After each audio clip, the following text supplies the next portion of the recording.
qiymətini tapmaq üçün uzunluq vahidlərinə ən kiçik ölçü vahidini tapmalıyıq.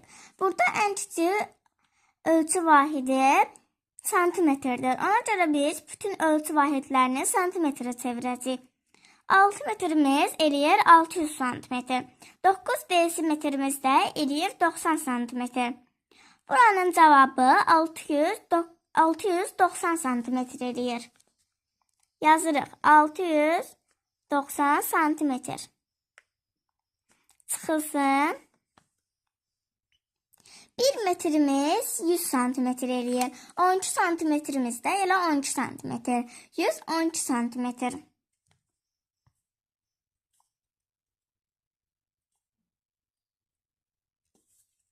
Üzərinə gəlirik. 3 metrimiz də 300 santimetr. 8 santimetrimiz elə 8 santimetr. 308 santimetr.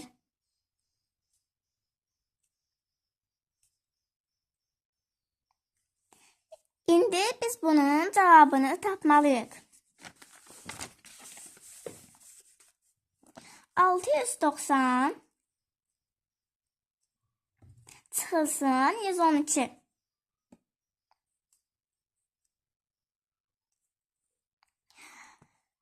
Sıfırdan 2 çıxa bilmirik. Ona görə də 9-dan bir onluq alırıq.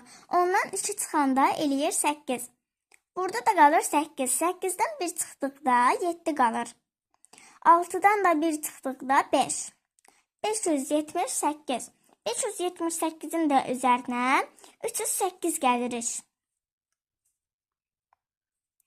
8-in üzərinə 8 gəldikdə 16 eləyir. 6-nı yazırıq bir yadda. 7-nin də üzərinə 1 gəldikdə 8 eləyir. 5-in də üzərinə 3 gəldikdə 8. Deməli 886 santimetr. 6 santimetr. Deməli bizim cavabımız 886 santimetr eləyir.